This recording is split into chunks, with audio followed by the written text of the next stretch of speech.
Alors, bonjour tout le monde, Fanny Bellemare-Martin, hypnocoach. Dans le module d'aujourd'hui, on va parler davantage des besoins et des stratégies afin que vous puissiez honorer vos besoins et aussi éviter des conflits. On a vu dans les modules précédents les émotions, hein. Je vous ai bien expliqué que ça partait d'un stimuli extérieur. Ce stimuli-là amenait une pensée, une croyance, un jugement. Ça allait générer une émotion, une signature chimique à l'intérieur de votre corps et que derrière cette émotion-là, il y avait un besoin. Un besoin, c'est intangible, inaliénable, intemporel. Un besoin, c'est légitime. Vous avez d'ailleurs dans votre cahier du participant une liste de besoins, comme vous avez aussi une liste d'émotions, afin d'avoir du vocabulaire pour pouvoir davantage les identifier. Si on se réfère à un bonhomme, imaginez visuellement un bonhomme pour pouvoir avoir l'axe de communication dans son propre dialogue interne. Donc, on commence par observer avec les yeux. C'est aussi là que se génère la pensée au niveau du cerveau. L'émotion descend davantage dans le corps au niveau du cœur, tandis que le besoin va se placer au niveau du ventre. Donc, quand vous vivez une émotion, c'est important d'aller chercher c'est quoi le besoin qui est en arrière. Ce besoin-là, c'est quelque chose qui nécessite d'être honoré si vous voulez vous sentir bien avec vous-même, si vous voulez vous sentir plus aligné. Donc, par exemple, vous vivez, par exemple, de la tristesse, vous pouvez avoir besoin d'être consolé, vous avez besoin d'être calmé, vous avez besoin de vous connecter à quelqu'un, vous avez besoin d'être sécurisé. Vous vivez, par exemple, une émotion qui est plus au niveau de l'amour, de la joie. À ce moment-là, ben, vous pouvez avoir peut-être le besoin d'aller à la rencontre de quelqu'un, d'explorer. Euh, Ça peut être un besoin de, mon Dieu, de partage. Donc, quel est le besoin qui est en arrière? Une fois que vous avez ciblé votre besoin, c'est là qu'il va venir la demande que vous allez vous faire à vous et ultimement une demande que vous allez faire à une autre personne. Donc ici, on va référer à la stratégie. La stratégie, c'est la façon que vous allez prendre pour honorer votre besoin. Donc la stratégie va revenir faire référence à quelque chose à laquelle vous allez réfléchir. Tandis que le besoin, c'est quelque chose qui est beaucoup plus inné, qui est beaucoup plus profond à l'intérieur de vous. La stratégie que vous allez prendre, elle doit être négociable dans le sens où, si vous ne voulez pas rester poigné avec votre besoin sans l'honorer, c'est important que vous puissiez changer la stratégie si elle ne fonctionne pas. Par exemple, euh, besoin primaire, se nourrir. Donc, vous ressentez de la faim, vous avez besoin de manger. La stratégie peut être de vous cuisiner quelque chose. Ça peut être de vous faire venir du restaurant, de commander. Ça peut être de vous déplacer pour aller dans un restaurant ou pour aller chez quelqu'un d'autre. Donc ça va être la stratégie que vous allez mettre en place pour pouvoir honorer votre besoin. Vous allez vous demander donc de mettre en place quelque chose, de poser une action. Quand vous avez une demande, un besoin qui est en lien avec une autre personne, vous pouvez avoir un besoin commun.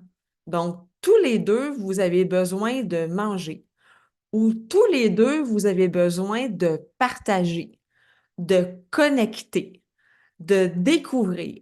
Donc, en prenant conscience de votre besoin commun, c'est à ce moment-là que vous pouvez, à ce moment-là, discuter de la stratégie que vous allez prendre pour honorer votre besoin. Ça arrive souvent que les conflits vont apparaître quand c'est la stratégie qui ne fonctionne pas.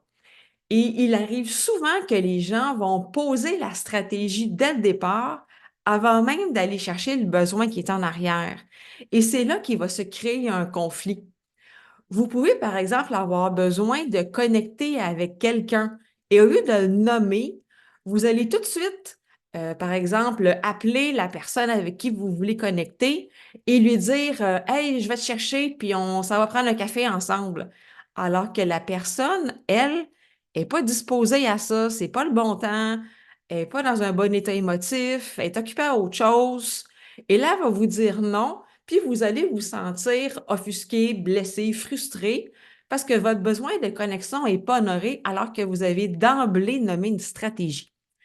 En disant à la personne, en fait, que vous avez besoin de connecter avec quelqu'un. Peut-être que vous vous sentez plus triste cette journée-là ou au contraire, très en joie, puis vous voulez le partager, vous voulez connecter avec une autre personne. Si vous le nommez tout de suite à la personne que vous appelez, j'ai besoin de connecter, est-ce que tu serais disponible pour pouvoir connecter avec toi, avec moi? J'ai envie de te partager quelque chose, je vis une émotion présentement et j'ai envie de partager avec toi.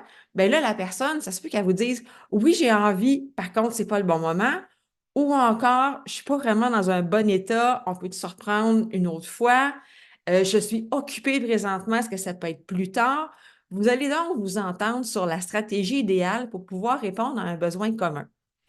Si la personne n'est pas en mesure de répondre à votre besoin, donc elle ne rencontre pas votre stratégie, puis vous, vous avez vraiment besoin de connecter avec quelqu'un, vous avez besoin de partager ce qui est là avec quelqu'un, vous allez changer votre stratégie, appeler une autre personne, envoyer un message texte, envoyer un courriel. Vous allez peut-être choisir de reporter dans le fond, le fait d'honorer votre besoin à plus tard pour pouvoir le faire avec vraiment la personne que vous avez choisie. Et là, vous n'êtes pas en train de vous renier quand vous faites ça. Vous vous dites, j'ai reconnu que j'ai un besoin et comme je veux l'honorer avec Gertrude et que Gertrude n'est pas disponible présentement, je choisis d'honorer mon besoin plus tard pour pouvoir le faire avec la personne avec qui j'ai envie de le faire. Et votre cerveau, ça va l'apaiser parce qu'il va savoir que vous prenez en compte votre besoin. C'est seulement que vous allez l'adresser plus tard.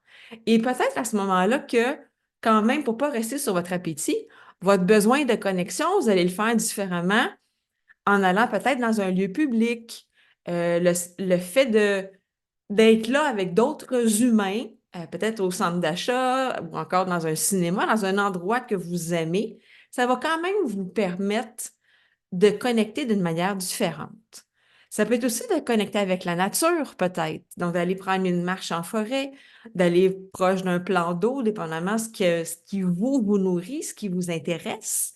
À ce moment-là, ça va être une façon euh, immédiate, peut-être plus sommaire, de répondre à votre besoin en attendant de pouvoir le faire à plus grande échelle ou vraiment pour répondre davantage à ce que vous voulez.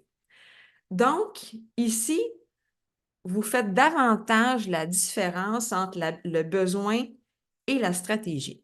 Des besoins, il y en a plusieurs. Comme je vous dis, vous pouvez vous référer à votre liste. Il y en a 4 qui sont fondamentaux. Des besoins d'enfance, le besoin de reconnaissance, le besoin de respect, le besoin d'être validé, le besoin d'être valorisé. Ces 4 besoins-là, ils sont là depuis toujours et ils seront là encore longtemps. Donc, quand vous êtes dans une situation où est-ce que ce besoin-là n'est pas nourri, vous pouvez faire un travail de vous demander, est-ce que ça a été fait par le passé? Si la réponse est non, ben ça se peut que ça marque aujourd'hui. Ça a une incidence sur votre présent. De quelle façon est-ce que vous allez le nourrir ou l'honorer ce besoin-là maintenant? Et comme il va durer dans le temps, qu'est-ce que vous allez mettre en place pour pouvoir continuer à honorer votre besoin? En prenant conscience de ça se peut que vous vous rendiez compte que quand vous posez une action, alors que vous pensez peut-être répondre aux besoins de quelqu'un d'autre, vous êtes en train de répondre à votre propre besoin. Par exemple, d'aller chercher de la reconnaissance ou encore d'aller chercher de la valorisation, de la validation. Et quand vous vous rendez compte que l'action que vous posez n'est pas en train de répondre aux bons besoins, vous n'êtes pas en train de répondre aux besoins de l'autre, mais bien de répondre à votre besoin, vous allez peut-être vous rendre compte que la stratégie n'est pas appropriée à ce moment-là. et ça va venir replacer des choses. Ça va venir replacer au niveau énergétique des éléments qui étaient peut-être incongrus ou incongruents jusqu'à maintenant. Ça va permettre aussi d'avoir un meilleur alignement avec vous parce que vos besoins fondamentaux, ça vous appartient à vous de les rencontrer. Et plus vous allez avoir une stratégie interne ou intrinsèque, plus vous avez du pouvoir dans le fait de répondre à vos besoins. Là, je viens d'entrer une nouvelle notion en vous disant intrinsèque ou interne. Vous pouvez répondre à un besoin avec une stratégie qui part de vous ou encore une stratégie qui part de l'autre. Une stratégie qui est externe ou extrinsèque, c'est que vous avez besoin de quelqu'un de l'extérieur ou de quelque chose qui se positionne à l'extérieur de vous pour pouvoir répondre à votre besoin. Par exemple, vous avez besoin de réconfort, vous allez aller chercher une autre personne pour vous réconforter. Ou encore, vous avez besoin de vous calmer, vous allez choisir d'aller au spa. Puis vous n'en avez pas un chez vous, vous devez aller chercher un service qui est extérieur. Donc, en faisant ça, oui, ça va vous permettre de répondre à votre besoin dans la mesure où votre stratégie existe et que c'est disponible, que c'est à votre portée. Vous êtes en train un peu de donner votre pouvoir à une tierce personne ou à une autre entité de répondre à votre besoin. Donc, je vous répète, c'est correct. C'est une bonne façon de répondre à votre besoin dans la mesure où est-ce que c'est disponible. Plus vous allez avoir une stratégie qui part de vous, qui est interne, vous êtes en mesure de vous donner de la reconnaissance, de vous sécuriser, de vous valider à partir de vos propres paramètres. Là, à ce moment-là, vous êtes davantage en mode pouvoir, puisque ça vous appartient de répondre à votre besoin, et votre stratégie, vous l'apportez à l'intérieur de vous. Il n'y a rien d'autre à l'extérieur qui va venir influencer le fait que vous allez pouvoir honorer votre besoin. Et ça va être beaucoup plus solide, beaucoup plus sécurisant, beaucoup plus réconfortant parce que vous êtes la seule personne sur qui ça repose.